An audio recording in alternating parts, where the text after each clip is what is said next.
Hai, Assalamualaikum adik-adik yang duduk di kelas 9. Mari berlatih soal-soal ujian sekolah matematika tingkat SMP bersama Bimbel Jakarta Timur.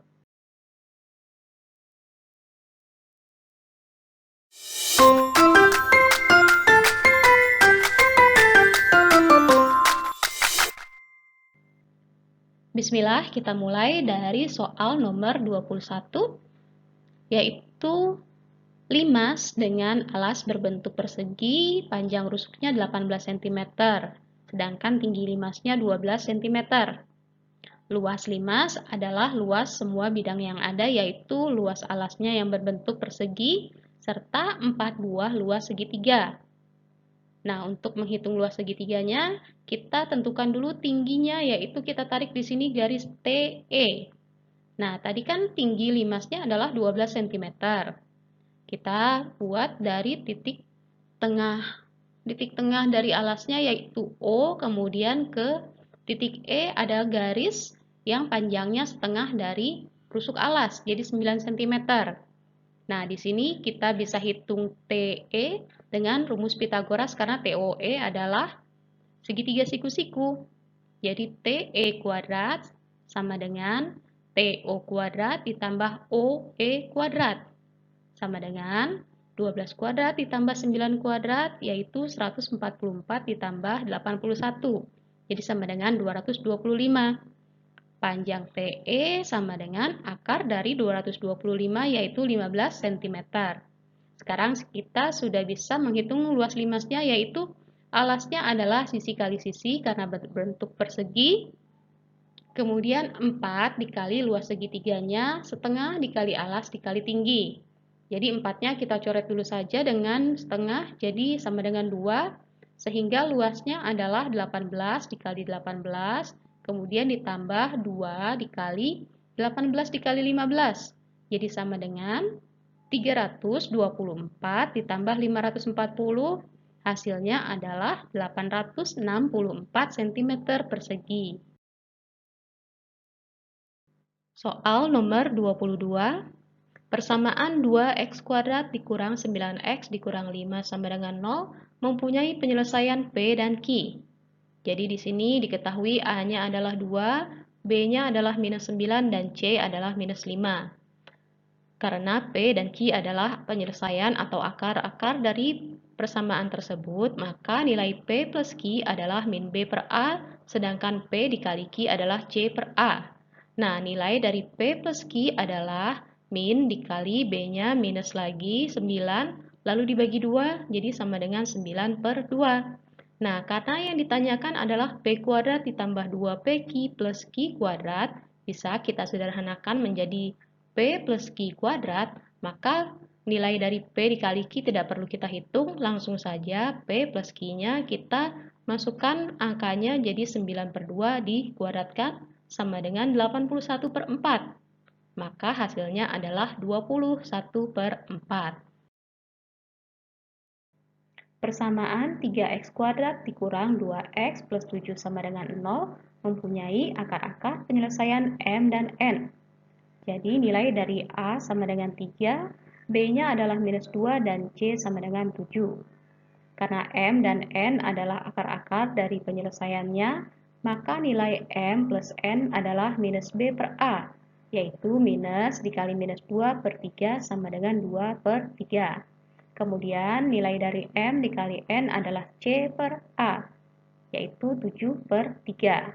Karena akan menentukan persamaan kuadrat baru yang akar-akarnya 2M dan 2N, maka kita tentukan dulu jumlah dari 2M dan 2N.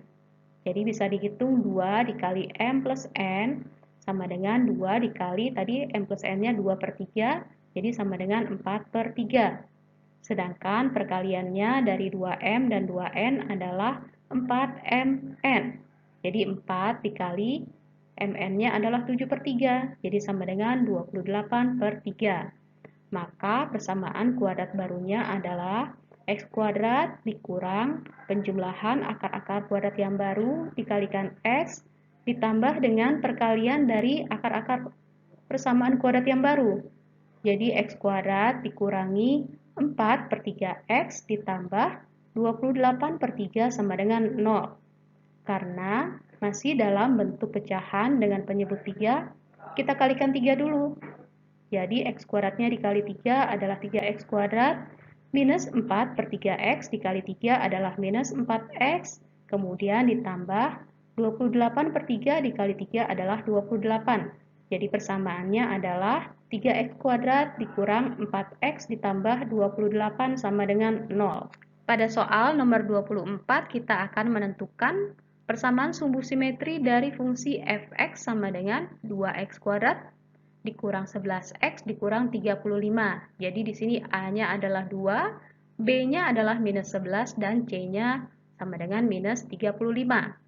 Rumus persamaan sumbu simetri adalah x sama dengan minus b per 2a.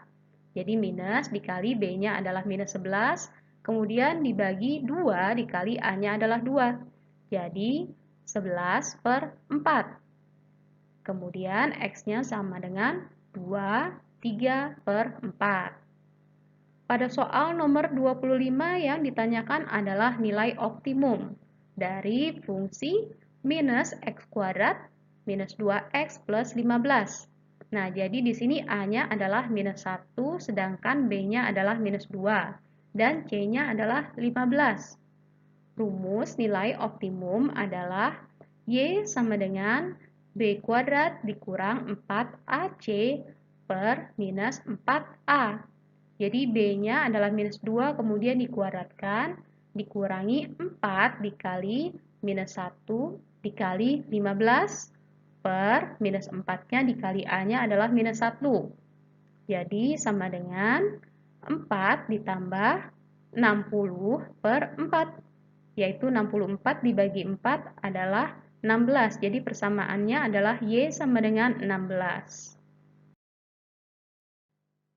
Pada soal nomor 26 titik P, 3, minus 1 dicerminkan terhadap garis X sama dengan 4 dan dilanjutkan dengan dilatasi dengan pusat O dan skala dilatasinya adalah minus 2.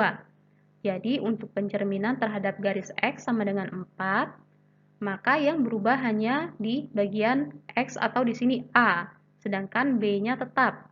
Jadi 2 dikalikan 4, kemudian dikurangi 3, dan B-nya tetap minus 1. Jadi 8 dikurangi 3 adalah 5, sehingga bayangannya adalah 5, minus 1. Kemudian untuk dilatasi tinggal dikalikan saja A dan B-nya dengan skala dilatasi yaitu minus 2. Jadi minus 2 dikali 5 dan minus 2 dikali minus 1. Sehingga kita dapatkan bayangannya adalah minus 10,2. Pada soal nomor 27, titik A, minus 6,11 ditranslasi dengan T, A, B, sehingga menghasilkan bayangan A aksennya adalah 0,7. Kita akan tentukan nilai dari A plus B. Nah, translasi adalah pergeseran, jadi tinggal ditambahkan saja. Minus 6-nya ditambah A, menghasilkan bayangannya adalah 0. Sedangkan 11 ditambah B, hasilnya adalah 7. Jadi kita hitung masing-masing di sini, minus 6 ditambah A sama dengan 0, maka A-nya adalah 6. Sedangkan 11 ditambah B sama dengan 7, maka B-nya adalah 7 dikurang 11, yaitu minus 4. Kita bisa hitung A plus B-nya adalah 6 ditambah minus 4, jadi sama dengan 2. Soal nomor 28 adalah soal kesebangunan pada segitiga. Perhatikan segitiga ABC berikut, DE sejajar dengan AC, sehingga segitiga ABC sebangun dengan segitiga DBE. Nah, sisi-sisi yang sebanding adalah DE per AC, sedangkan untuk alasnya DB per AB. Jadi kita tinggal masukkan angkanya di sini, DE per AC-nya adalah 7,5 sama dengan DB-nya adalah 9, sedangkan AB adalah 6 ditambah 9, yaitu 15. Sehingga untuk menghitung DE-nya, 7,5-nya dikalikan dengan 9, kemudian dibagi dengan 15. Nah, karena 7,5 dan 15 bisa dicoret, Jadi 15-nya sisa 2, sehingga DE-nya adalah 9 dibagi 2, yaitu 4,5 cm. Soal nomor 29 adalah soal tentang kesebangunan pada trapesium. Di sini ada trapesium A, B, C, D yang AB-nya sejajar dengan CD, kemudian ada garis yang sejajar lagi di tengah adalah EF. Dan perbandingan DE dan EA-nya adalah 3:5. Kita tulis saja di sini DE-nya 3 dan AE-nya adalah 5. Kemudian untuk menghitung panjang EF, kita gunakan rumus cepatnya, jadi bersilangan ya. 3 dikalikan ke bawah dengan 28, kemudian ditambah 5-nya dikalikan ke atas dengan 16. Kemudian dibagi 3 ditambah 5. Jadi EF-nya sama dengan 84 ditambah 80, kemudian dibagi 8. Adalah 164 dibagi 8, yaitu 20,5.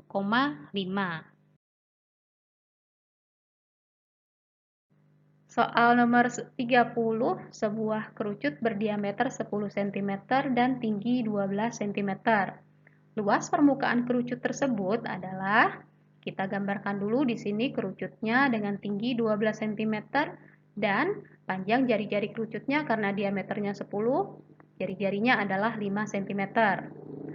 Kemudian di sini membentuk segitiga siku-siku sehingga bisa kita hitung panjang garis pelukisnya dengan rumus S kuadrat sama dengan 12 kuadrat ditambah 5 kuadrat. Jadi sama dengan 144 ditambah 25, yaitu 169. Jadi panjang garis pelukisnya adalah akar dari 169, yaitu 13 cm. Nah, rumus luas permukaan kerucut adalah V dikali R dikali R ditambah S. Karena panjang jari-jarinya 5 bukan kelipatan 7, maka kita gunakan nilai V-nya adalah 3,14. Kemudian dikali 5, dikalikan lagi jumlah dari 5 dan 13. Sama dengan 15,7-nya dikalikan dengan 18, hasilnya adalah 282,6 cm persegi.